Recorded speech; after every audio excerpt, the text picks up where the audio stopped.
Okay, we are looking at the scapula. On the left side here, we have the anterior view, and on the right side, we have the posterior view. Remember, the quickest and most important thing you need to look at when you see the scapula is this ridge on the back. This is the spine of the scapula. When you see the spine of the scapula, you know you're on the posterior side.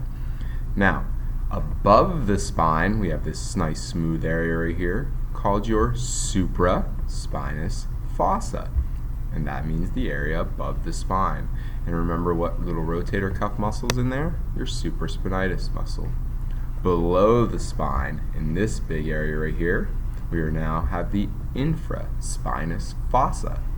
And this would be our posterior rotator cuff muscles, infraspinatus, as well as a little one that'll be right along this edge called teres minor. Alright, if you follow that spine of the scapula all the way to the end over here, we have the acromion process.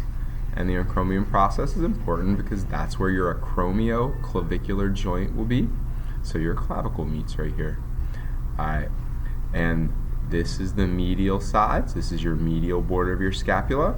And this is the lateral border of the scapula. Make sure you always see where the socket is. When you see where the socket is, the glenoid fossa, that's when you know you're on the lateral side. Alright, so here we have our medial border of our scapula for our rhomboid muscle. Our rhomboids go from here to our spine, from our C7 to our T5. Alright, now we got two pointy little parts here. Down here and up here. These are our angles. Up here we have our superior angle. And remember, there's a muscle that goes from your superior angle all the way up to your first four cervical vertebrae. That's your levator scapula muscle. And down here, right here, and right here, we have the inferior angle. The inferior angle. Alright, and also along here, we had a medial border, we had a lateral border, we have a superior border along the top. Alright, let's look at a couple of these things on the anterior side. Alright, we have the glenoid fossa right here. That's the socket where your labrum is and where the head of the humerus articulates to make the glenohumeral joint. Alright, and then we have our lateral border again, our medial border, but we have no spine of the scapula. So this big hollowed out smooth area is not going to have the word spinous in it. It's going to be the underside of the scapula, or the subscapular fossa. And that's your more anterior rotator cuff muscle called your subscapularis. That's the only one that does internal rotation. All these other ones, supraspinatus, infraspinatus, and teres minor, that are on the posterior side, they all do external rotation. Alright, now the one important thing we haven't mentioned yet is your coracoid process. Your coracoid process.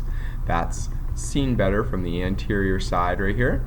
And we had three muscles that either originate or insert on your coracoid process.